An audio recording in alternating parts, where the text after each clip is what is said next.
The Nintendo Switch is the PlayStation Vita 2, and before we jump into the comments with all the fanboys commenting the PlayStation Vita copied Nintendo or Nintendo Switch copied the Vita, what I mean is basically that the Nintendo Switch, to me at least, feels what the Vita should have been, or at least what a Vita 2 would have been if Sony ever made another one.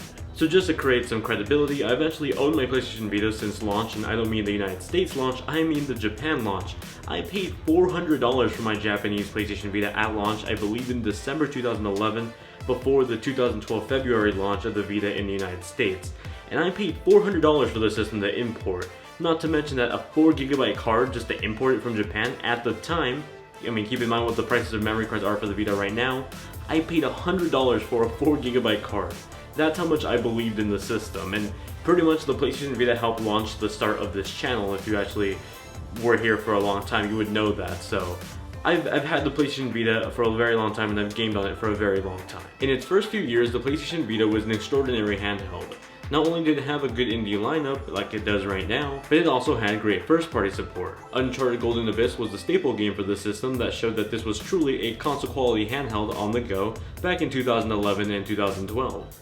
Gravity Rush was an interesting new IP from Studio Japan that ended up becoming a series that would later come to PS4. While it certainly wasn't deemed a masterpiece in any sense, I thought it was an enjoyable game with lovable characters that got me invested enough to pick up the HD remaster and the PS4 sequel. Wipeout 2048 was an awesome racing game that brought the critically acclaimed Sony series on the go with not only some fantastic gameplay, but some pretty damn great music too. The game has aged pretty well too, so it wasn't only an enjoyable game at the time, but you can go back and still get a worthwhile game now. Sadly, the lineup of first-party games started to dwindle down over the years, and the Vita primarily became a Japanese and indie game machine. And while there's certainly an audience for that, it's a very small and niche one, and definitely not the same handheld on the go that Sony promised us, having console-quality games back in 2011 and in 2012. There were a few other problems with the Vita as well. For example, the original system used proprietary charging ports, although that was later changed to a micro USB port in the slim model, but not everyone bought that model. The Vita used proprietary memory cards too, and that wouldn't be a complaint if they weren't so damn expensive. Literally, I just went on Amazon to check the price of these things, and a 64GB memory card for the Vita is going for $120 right now. While on the contrary, if you buy a Nintendo Switch and you buy a 128GB micro SD card, that's going for $33 right now. So you're essentially getting double the memory for a quarter of the price, almost. I personally love the PlayStation Vita's indie and Japanese game lineup. Games like Persona 4 Golden and Danganronpa are great examples of excellent Japanese games that not only are great for fans of that specific genre, but a great game for anyone to just jump into. Presently, indie games are the life and blood of the Vita, and these are really enjoyable too. For instance, Fez, Spelunky, Don't Starve, Severed, Axiom Verge, and Towerfall are all wonderful games on the Vita, making a lot of popular PC indie games portable for the very first time. The Nintendo Switch looks like it's going in that same direction about getting indie and Japanese support, at least later on in the future. One of the biggest criticisms right now I've heard from people that both own and don't own the Switch is that there's a lack of games right now outside of first-party support and a few smaller indie games. And I can understand that if you don't really like Legend of Zelda or Nintendo games in general, really the Switch is just an indie game machine at this point, which isn't really too far from the PlayStation Vita at the moment. There's a few indie games here and there along with The Legend of Zelda, but having owned one for a while now, I feel like this is what I wanted from the Vita, or at least would have wanted from a Vita 2. Nintendo is supporting the Nintendo Switch with quality console level games, and knowing Nintendo, I highly doubt they'll ever drop support for it like Sony did.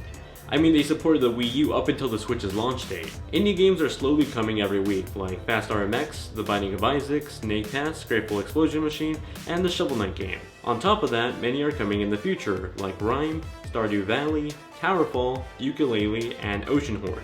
In addition to the indie game lineup that's available right now and those coming in the future, Japanese developers seem on board with the Nintendo Switch as well, as they were with the PlayStation Vita. Dragon Quest and Disgaea 5 Complete Edition are already out in Japan, but Atlus has also announced a new SMT game in the works for the Nintendo Switch, and Square Enix is already working on a brand new IP for the system. These are definitely small beginnings for now, but it looks like from a game library standpoint, the Nintendo Switch is slowly becoming what the PlayStation Vita 2 could have been. Now I know and agree that the Nintendo Switch is lacking in software, not just in video games but also in the operating system, missing a lot of key features that pretty much any video game operating system should have at this point. We don't have an achievement system, no voice parties, or even a general text messaging system on the console yet. Nintendo has vaguely said that some sort of communication system is coming via smartphone, but we don't know what that exactly looks like just yet. And these are all basic functions that the PlayStation Vita had from the get-go, even a few extra ones that we didn't want, like PlayStation Near. But I'm curious to hear what you guys have to say on the matter. Do you agree that the Nintendo Switch is slowly becoming what the Vita 2 should have been, or could have been? Or do you disagree and think it's going somewhere else? Let me know in the comment section below. I'm especially curious to hear what PlayStation Vita and Nintendo Switch owners have to say on the matter, so please do comment below. Also be sure to check out the description where you can find all my social network links, including my gaming usernames for PlayStation, Xbox, and Nintendo. Thank you all very much for watching, hope you guys have a great day, and I'll see you all in the next one.